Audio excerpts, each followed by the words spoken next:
ఇది అమెరికాకు చెందిన విల్ హ్యాడ్లీ అనే ఒక యువజంట కథ.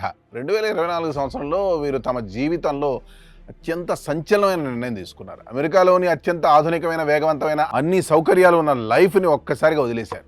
అసలు ఏ కంఫర్ట్స్ లేకపోయినా పర్వాలేదు కానీ మనసుకు నచ్చినట్టు ప్రశాంతంగా బతకాలని డిసైడ్ అయ్యారు. ఆ ఆలోచనే వారిని అమెరికా నుండి వేల మైళ్ళ దూరంలో ఉన్న జపాన్ దేశానికి తీసుకెళ్ళింది.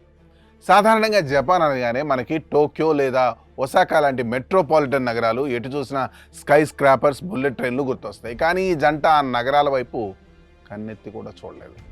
జపాన్లోని అత్యంత మారుమూల పల్లెటూరులైన తొషా షిమిజు అనే ప్రాంతాన్ని తమ నివాసంగా ఎంచుకున్నారు. ఈ ఊరు ఎంత మారుమూల ప్రాంతం అంటే ఇక్కడ వెళ్ళడానికి ఎలాంటి బుల్లెట్ ట్రైన్స్ లేవు, కనీసం నార్మల్ రైల్వే లైన్ కూడా లేదు. అసలు జపాన్ ప్రధాన నగరాలను కలిపే హైవేలు కూడా ఈ ఊరికి కనెక్ట్ అవ్వవు. విదేశాల నుండి వచ్చే ఏ ఒక్కరైనా సరే ఇలాంటి ఊరిలో బతకడానికి అస్సలు ఇష్టపడరు. ఎందుకంటే అక్కడ ఆధునిక ప్రపంచంతో కనెక్షన్ కట్ అయిపోతుంది. కానీ విల్ హ్యాడ్లీలకు సరిగ్గా కావాల్సింది కూడా ఇదే. ఇలాంటి పల్లెటూరి వాతావరణంలో బతుకుతున్న వీరికి ఒకరోజు ఒక స్థానిక వ్యక్తి ద్వారా ఒక అద్భుతమైన విషయం తెలిసింది. సముద్రపు అంచున ఒక పెద్ద కొండపై భాగంలో ఎవరూ లేని ఒక పాత ఇల్లు ఖాళీగా పడి ఉందని తెలుసుకున్నారు.